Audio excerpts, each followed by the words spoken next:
Bon matin tout le monde, le sujet de mon live aujourd'hui, quand l'erreur devient insupportable pour ton enfant. Aujourd'hui, on va parler d'un sujet qui revient souvent chez les parents en rencontre individuelle, pardon. Les enfants qui veulent que tout soit parfait, qui abandonnent quand ils se rendent compte que ça ne marchera pas du premier coup, ou qui vont insister pour recommencer et recommencer et recommencer en pleurant, en se fâchant, puis qui vivent difficilement les erreurs.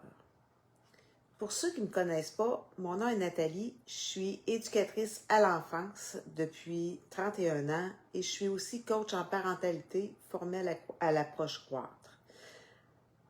Mon rôle à moi, c'est d'accompagner les parents à comprendre ce qui se passe derrière les comportements des enfants, afin d'intervenir avec confiance, connexion et conscience.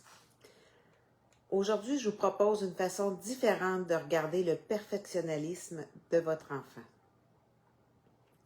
Avant de commencer, dites-moi dans un commentaire, est-ce que ton enfant, il se fâche quand il perd? Ou qui efface constamment son travail? Ou qui refuse parfois d'essayer quelque chose juste parce qu'il a peur de ne pas être le meilleur, parce qu'il a peur de se tromper? C'est des situations dans lesquelles les parents, vous allez vous reconnaître.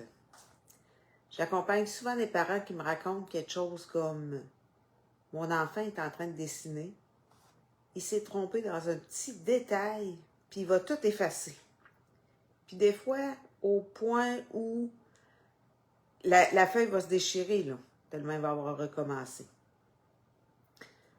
Puis finalement, il finit qu'il chiffonne tout, puis il s'en va avec une grande frustration, en colère.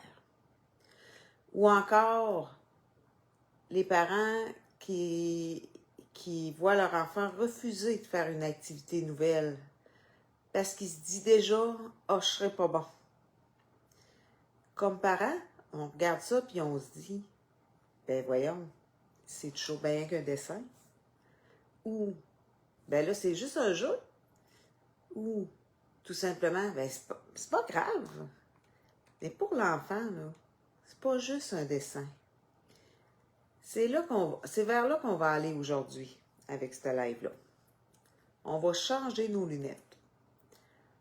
Quand on pense à un enfant perfectionniste, on imagine souvent un enfant qui veut être le meilleur. Mais souvent, c'est pas ça qui se passe. Le perfectionniste, c'est souvent une tentative de protection. L'enfant, il cherche pas nécessairement à être parfait. Il cherche surtout à éviter ce qu'il ressent quand il n'est pas, quand il n'est pas parfait. Il peut ressentir de la déception, de la frustration, de la honte, la peur de décevoir, la peur de ne pas être assez bon. Tout ça, ça se fait inconsciemment. Le perfectionnalisme, c'est un peu comme une armure. L'enfant, il la porte parce qu'il y a quelque chose en dessous qui, pour lui semble trop difficile à ressentir. Pourquoi l'erreur, elle devient si grosse? Pour l'enfant, l'erreur n'est jamais juste une erreur. Dans leur monde intérieur, l'erreur, elle peut rapidement devenir « je suis mauvais »,« je suis pas capable »,« les autres sont meilleurs que moi »,« je vais décevoir quelqu'un ». Puis quand ça arrive, c'est leur système d'alarme qui s'active. C'est souvent à ce moment-là qu'on voit des crises, de la colère, des pleurs, de l'abandon ou un refus d'essayer. Le problème ici, c'est pas l'erreur. Le problème, c'est tout ce que l'erreur vient réveiller à l'intérieur de lui. Plus l'enfant est sensible ou vulnérable à ce moment-là, plus cette réaction peut sembler disproportionnée vue de l'extérieur. Ce qu'on fait souvent comme parents, notre réflexe, c'est souvent de dire « c'est pas grave, regarde, c'est beau pareil » ou « t'as juste à faire ton possible, pour moi c'est pas important ». Puis je le comprends, le réflexe, je le fais aussi. J'essaie de faire attention, mais ça vient automatiquement quand on est en présence de l'enfant. Parce qu'on veut le rassurer. Mais parfois, l'enfant, il n'a pas besoin qu'on fasse disparaître son émotion. Il a besoin qu'on s'en rapproche. On peut simplement dire « Ouf, t'avais vraiment envie que ça fonctionne, hein? Je vois à quel point c'est important pour toi. Ouh, t'as l'air vraiment déçu. » À ce moment-là, l'enfant, lui, il se sent compris plutôt que corrigé. Puis souvent, c'est là qu'il va s'apaiser. Une petite piste à essayer cette semaine. La prochaine fois que ton enfant va réagir fortement à une erreur, essaie de te poser cette question. Est-ce qu'il souffre davantage de son erreur ou de ce qu'il ressent à cause de cette erreur-là?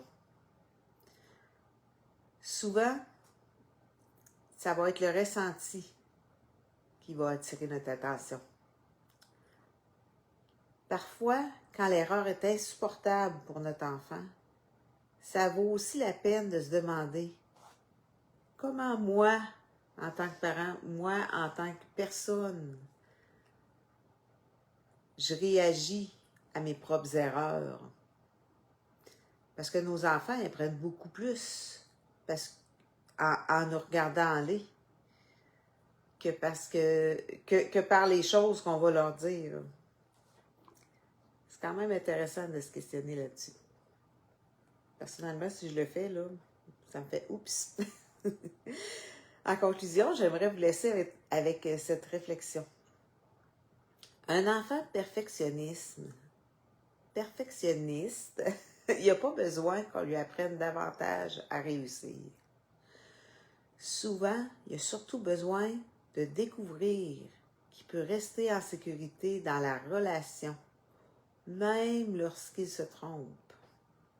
On l'aime pareil. On est là pour lui. Parce que l'objectif, c'est pas de faire disparaître les erreurs. On est tous humains. L'objectif, c'est de développer la capacité de les traverser, ces erreurs-là. Puis ça se construit une petite expérience à la fois. Derrière plusieurs enfants qui veulent tout faire parfaitement, il se cache souvent un enfant qui a besoin de sentir qu'il a le droit d'être imparfait. Si ça vous a parlé, ce live-là, aujourd'hui, puis que vous pensez que ça peut parler à des amis, des connaissances, vos connaissances Facebook, je vous invite à partager le live ou à taguer des personnes que ça peut intéresser. Puis, dites-moi donc, qu'est-ce qui est le plus difficile pour votre enfant quand il fait une erreur? Là-dessus, je vous dis à la semaine prochaine. Bye bye!